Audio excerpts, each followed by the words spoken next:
Heading पड़ेगी chemical bonding, रासायनिक बंध।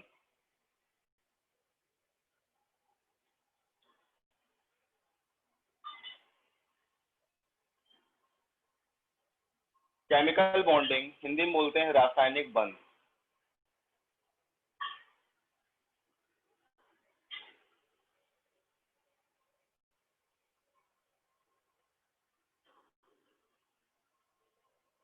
देखो केमिकल बॉन्डिंग रासायनिक बंध का मकसद क्या होता है इसमें, इसका सिंपल सा एक मकसद ये होता है कि हमको जो हमारा एटम है उसको इनर्ट करना है। इनर्ट मतलब क्या करना है, अक्रिय करना है। उसको बंद बना के उसको किसी के साथ मिला के क्या कर दो, उसको अक्रिय करना है। क्या करना होता है, अक्रिय करना होता है। लिखो जरा, लिखो रासायनिक बंध का मेन, रासायनिक बंध का मुख्यतः, रासायनिक बंध का मुख्यतः मकसद किसी परमाणु को, किसी परमाणु को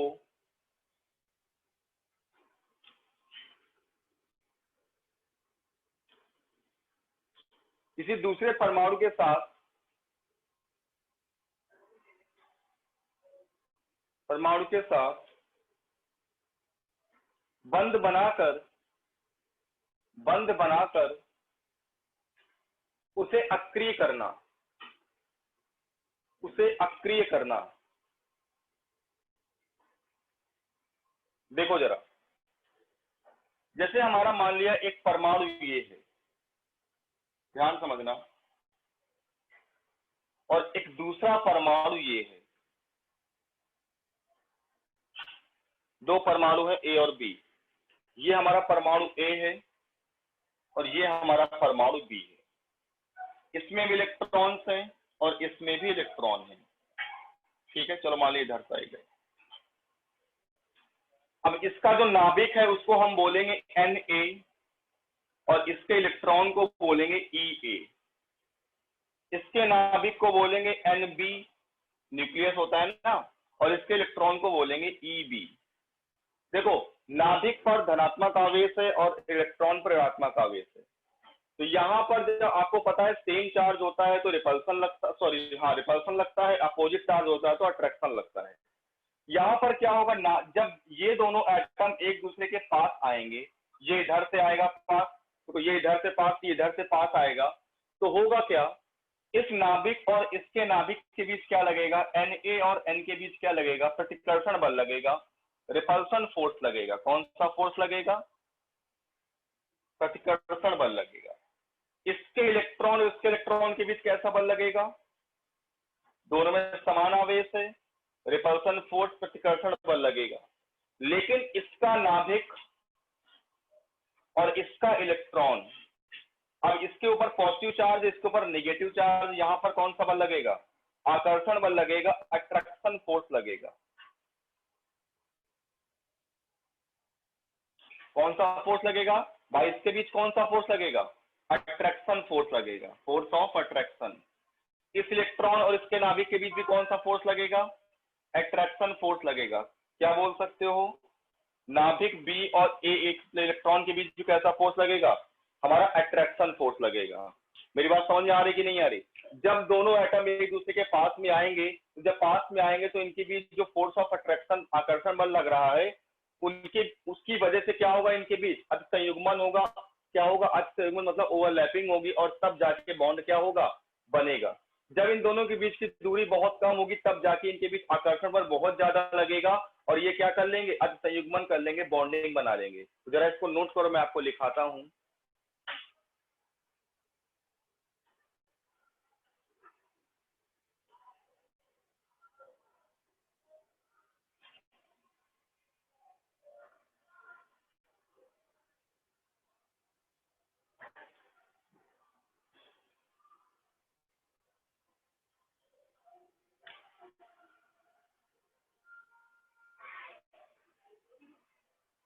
क्या,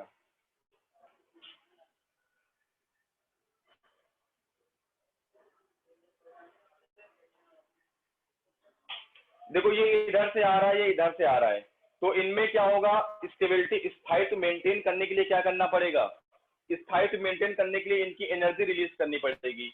देखो होता क्या है फॉर्मूला, एनर्जी का फॉर्मूला क्या होता है, K into Q1 Q2 upon R। जैसे जैसे आप पास देखो, अगर R बढ़ेगा, दूरी बढ़ेगी, तो बेटा एनर्जी कम होगी। एनर्जी क्या होगी, अगर दूरी बढ़ेगी तो एनर्जी क्या होगी, कम होगी। और स्टेबिलिटी क्या होगी, स्टेबिलिटी क्या होगी, बढ़ेगी बेटा, ठीक है ना, क्योंकि एनर्जी कम होती तो स्टेबिलिटी क्या होती है, ज्यादा होती है।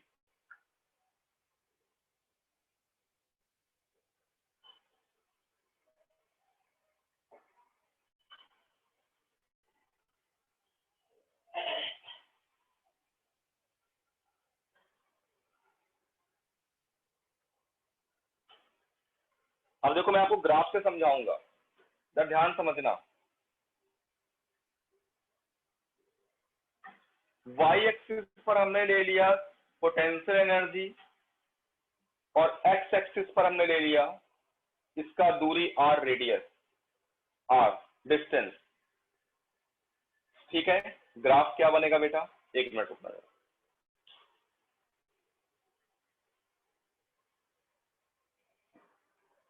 तो ऊपर बनाना पड़ेगा। ये मैं हटा दूं, ये हटा दूं, नोट हो गया आपका। Yes sir.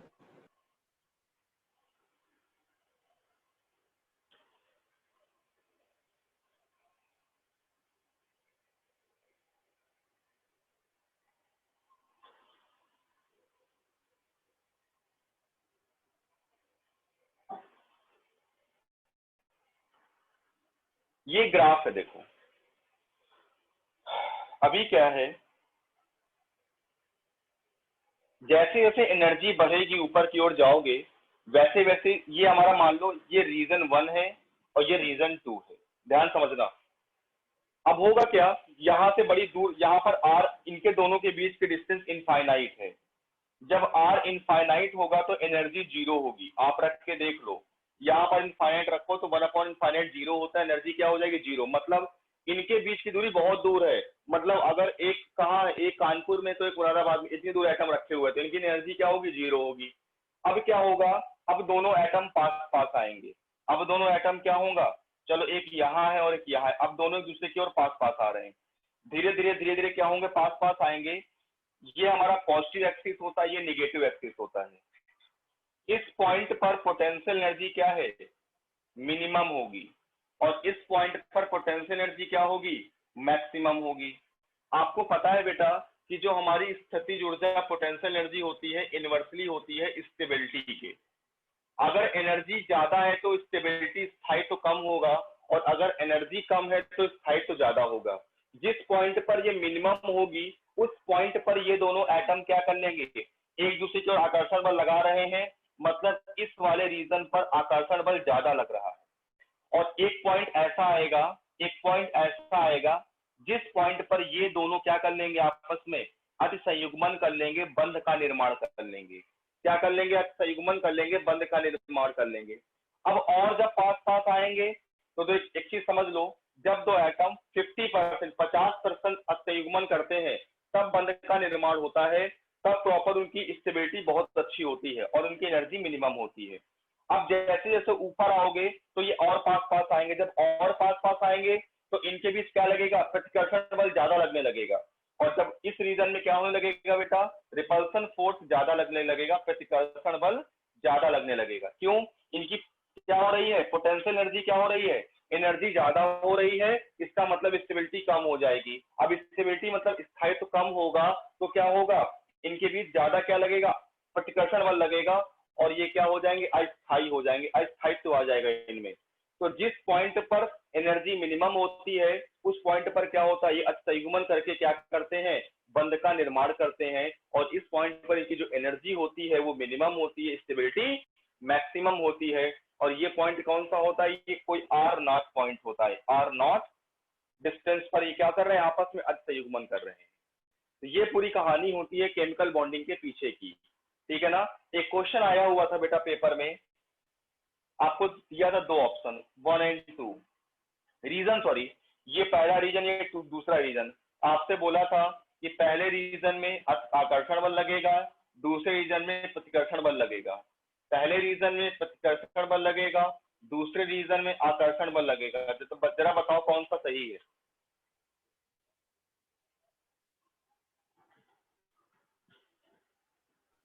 सेकंड वाला। क्या?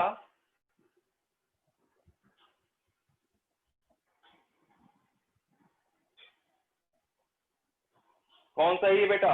पहले रीजन में कौन सा फोर्स लग रहा है? सेकंड वाला सही है। सेकंड। हाँ, पहले रीजन में रिपल्सन फोर्स लग रहा है बेटा, दूसरे रीजन कौन सा फोर्स लग रहा है? Attraction force. जब बहुत दूर है तो एनर्जी जीरो है, अब धीरे धीरे एक दूसरे की ओर आ रहे हैं, जब धीरे धीरे एक दूसरे की ओर आएंगे तो आकर्षण बल लगेगा, और एक पॉइंट ऐसा आएगा जिस पॉइंट पर उनकी एनर्जी मिनिमम हो जाएगी और उनके बीच बंध का निर्माण हो जाएगा। अब जब और पास पास आएंगे तो बेटा ऊपर की ओर आएंगे, इनकी एनर्जी ज्यादा होगी, मतलब उनके बीच रिपल्सन फोर्स लगने लगेगा, तो अस्थायित्व उनके अंदर आने लगेगा, और जब अस्थायित्व आएगा तो एनर्जी क्या हो जाएगी? मैक्सिमम हो जाएगी। जरा नोट करो अच्छे से।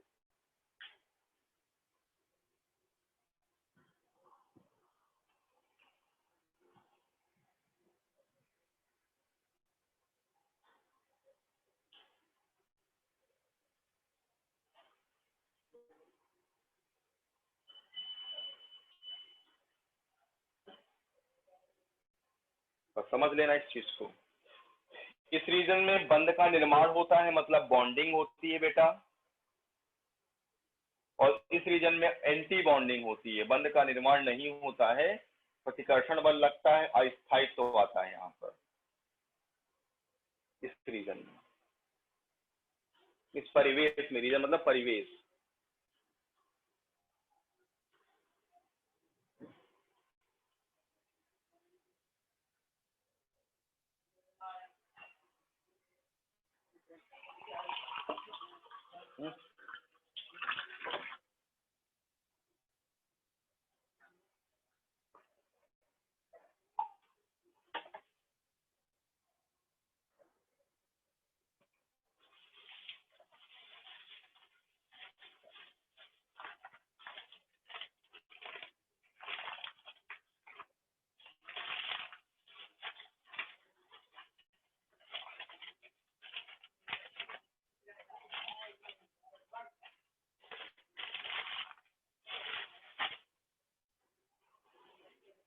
ओके, बोलो।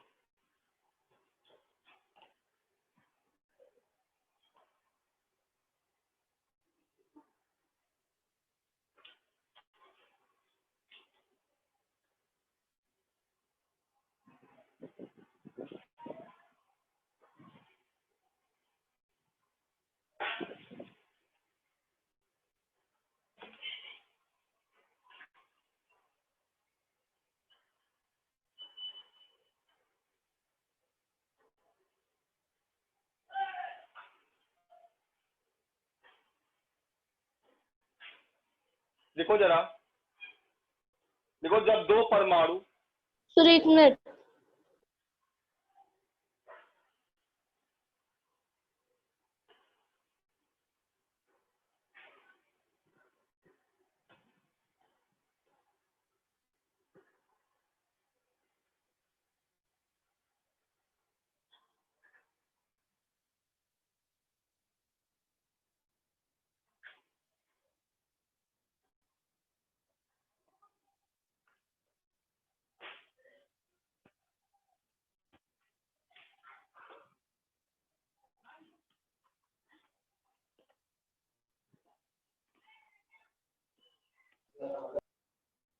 देखो जब दो परमाणु एक दूसरे की ओर आकर्षित होते हैं, जब दो परमाणु एक दूसरे की ओर आकर्षित होते हैं, तब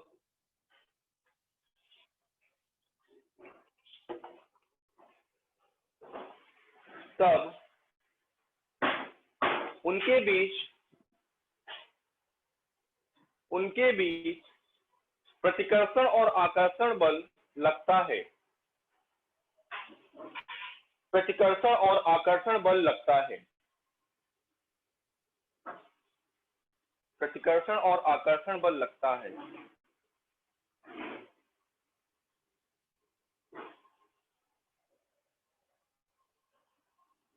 जब दोनों परमाणुओं के बीच की दूरी मिनिमम होती है, जब दो परमाणुओं के बीच की दूरी मिनिमम होती है और उनकी पोटेंशियल एनर्जी, स्थितिज ऊर्जा बोलते हैं हिंदी में, और उनकी स्थितिज ऊर्जा मिनिमम होती है, और उनकी स्थितिज ऊर्जा मिनिमम होती है, सब सर जो दो परमाणुओं के बीच की दूरी कम होती है, मिनिमम होती है,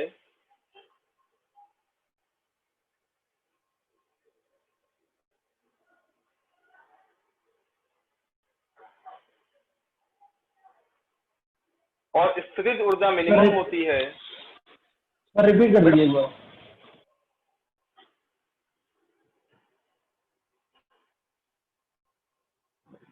पोटेंशियल एनर्जी मिनिमम होती है,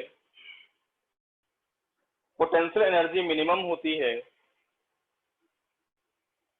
उस बिंदु पर, उस बिंदु पर दोनों परमाणु, उस बिंदु पर दोनों परमाणु बंध का निर्माण करते हैं, उस बिंदु पर दोनों परमाणु बंध का निर्माण करते हैं। अब अगली लाइन से लिखो, जब दोनों परमाणुओं के बीच की दूरी और कम होती जाती है, जब दोनों परमाणुओं के बीच की दूरी और कम होती जाती है,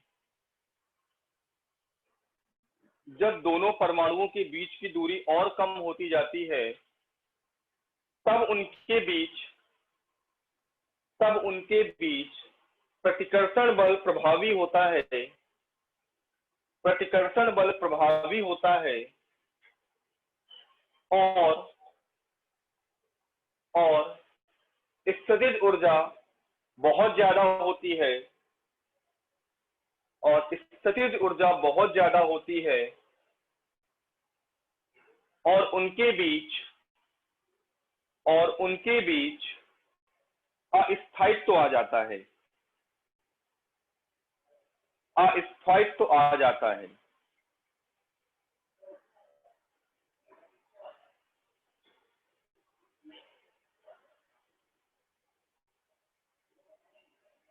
अस्थायित्व आ जाता है।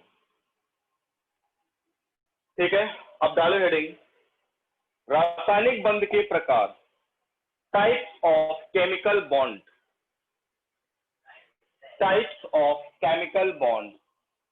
अच्छा, केमिकल बॉन्डिंग होता क्या, ये लिख लो। देखो, किसी भी अणु में,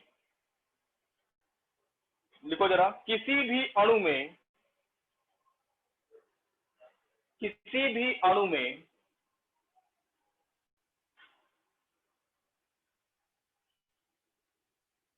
परमाणुओं, किसी भी अणु में परमाणु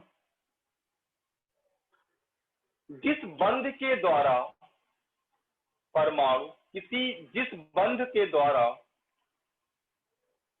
बंधे होते हैं और स्थायी होते हैं, किसी बंध के द्वारा बंधे होते हैं और स्थायी होते हैं, वह रासायनिक बंध कहलाता है, वह रासायनिक बंध कहलाता है,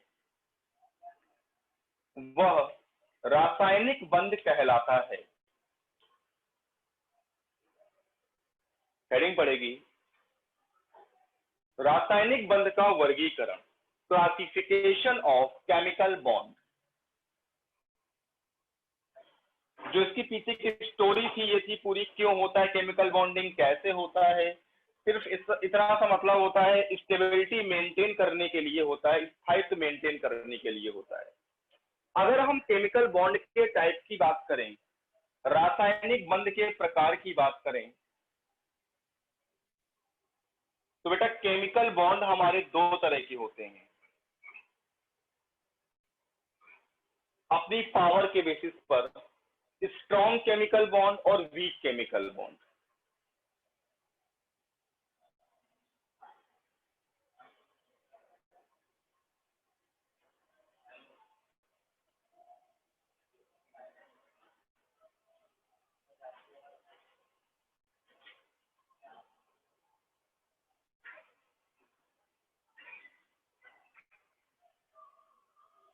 स्ट्रॉन्ग केमिकल बॉन्ड और दूसरा होता है weak chemical bond. Strong chemical bond वो बॉन्ड होते हैं जिन्हें तोड़ने के लिए लगभग 42 किलो जूल पर मोल से ज्यादा ऊर्जा देनी पड़ती है।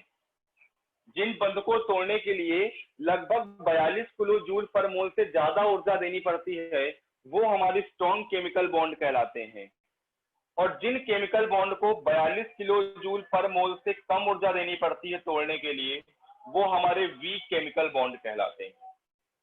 जिस बंध को अगर तोड़ना है, अगर उसको 42 से ज्यादा एनर्जी देनी पड़ी 42 किलो जूल पर मोल से, उसको बोलेंगे स्ट्रॉन्ग केमिकल बॉन्ड, और जिसको इससे कम एनर्जी देनी पड़ी उसको बोलेंगे वीक केमिकल बॉन्ड। इतनी बात क्लियर है कि नहीं क्लियर है? ठीक है ना। अब देखो हमारे स्ट्रॉन्ग केमिकल बॉन्ड 4 तरह के होते हैं। कौन कौन से? सबसे पहला होता है आयनिक बंध, आयोनिक बॉन्ड। इसका दूसरा नाम होता है वैद्युत संयोजक बंध, इलेक्ट्रोवैलेंट बॉन्ड। हिंदी में बता दूंगा आपको,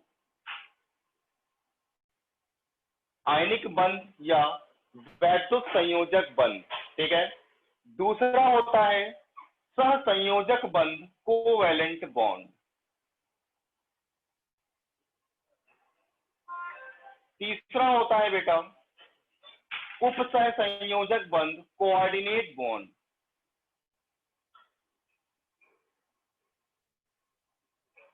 और लास्ट होता है धात्विक बंध, मेटेलिक बॉन्ड।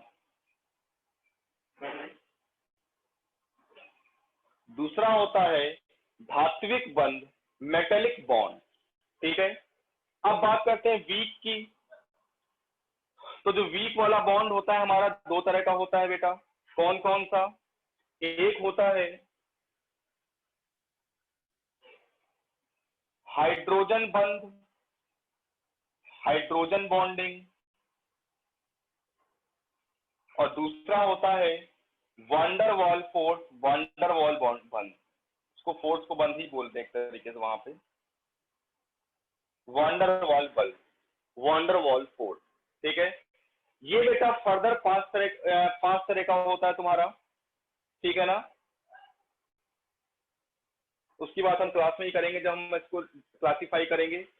नोट करो जरा केमिकल बॉन्ड के क्लासिफिकेशन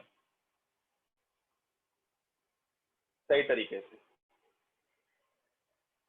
बात क्लियर हो गई बेटा आप लोगों को? अगर किसी की हिंदी आपको जाननी हो तो बता देना, आपको हिंदी में एक्सप्लेन कर दूंगा, बता दूंगा।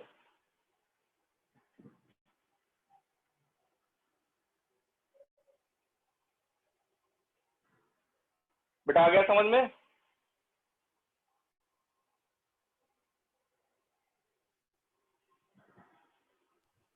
Yes sir. ओके।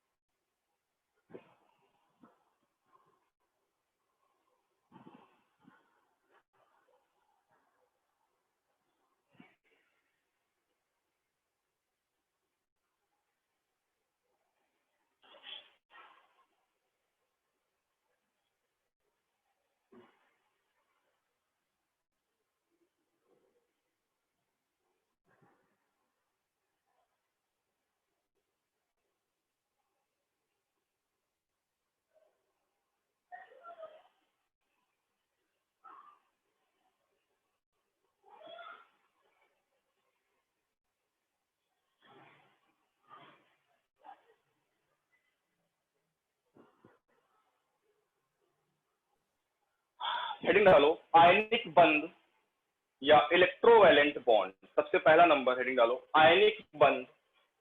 बिल्कुल सीक्वेंस में चलेंगे और एक एक चीज पढ़ेंगे डिटेल में इस टॉपिक में। ये टॉपिक आपका कम से कम 20 लेक्चर का है, 20 लेक्चर का। आज 31 अगस्त है और ये तुम्हारा टॉपिक खत्म होगा जाके लगभग 22 सितंबर के आसपास, ठीक है। 20 से 22 सितंबर के आसपास खत्म होगा टॉपिक। देखो हेडिंग डालो सबसे पहले आयनिक बॉन्ड, आयनिक बंध, या इसको हिंदी इंग्लिश में बोलते हैं इलेक्ट्रोवैलेंट, दूसरा नंबर होता है इसका। दूसरा नाम होता है वैद्युत संयोजक बंध और इलेक्ट्रोवैलेंट बॉन्ड। आप हिंदी में इंग्लिश दोनों में लिखना। और इलेक्ट्रोवैलेंट बॉन्ड, वैद्युत संयोजक बंध और इलेक्ट्रोवैलेंट बॉन्ड, वैद्युत संयोजक बंध। अब जरा ध्यान से समझना क्या होता है आयनिक बॉन्ड, आयनिक बंध क्या होता है। तो यार सिंपल सा लॉजिक है, आयनिक बंध क्या होता है। देखो,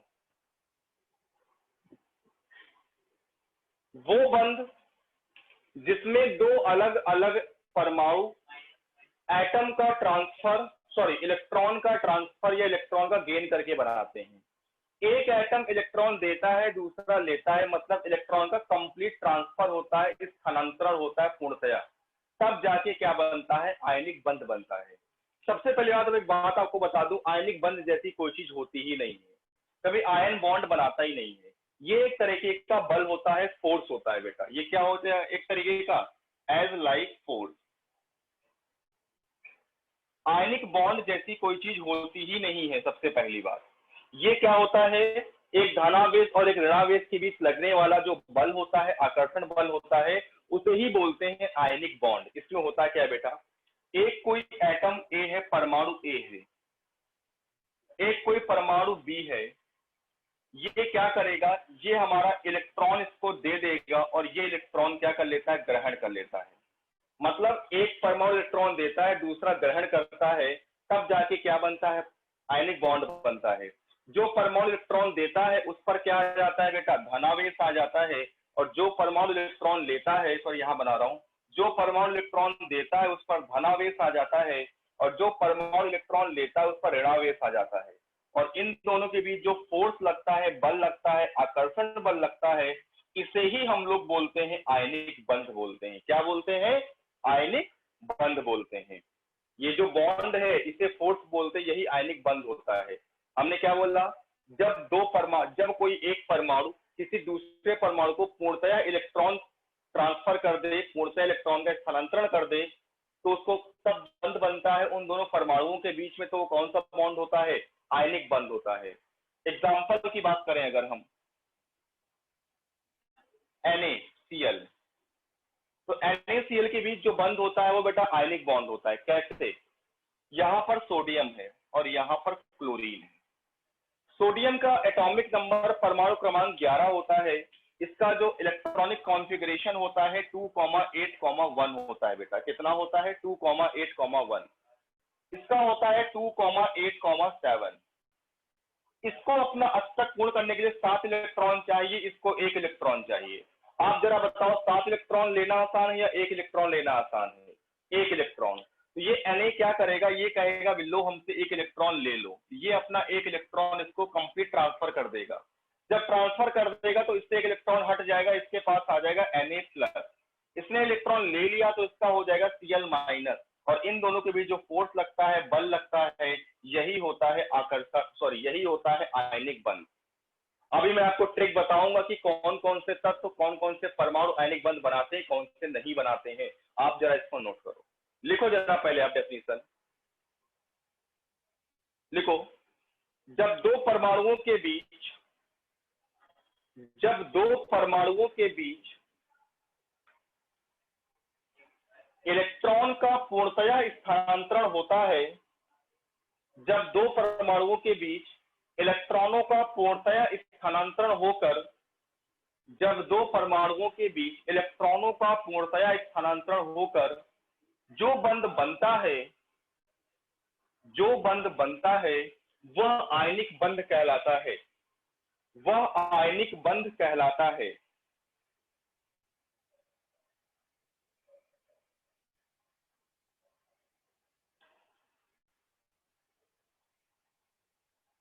फटाक बेटा नोट करो आप जल्दी से।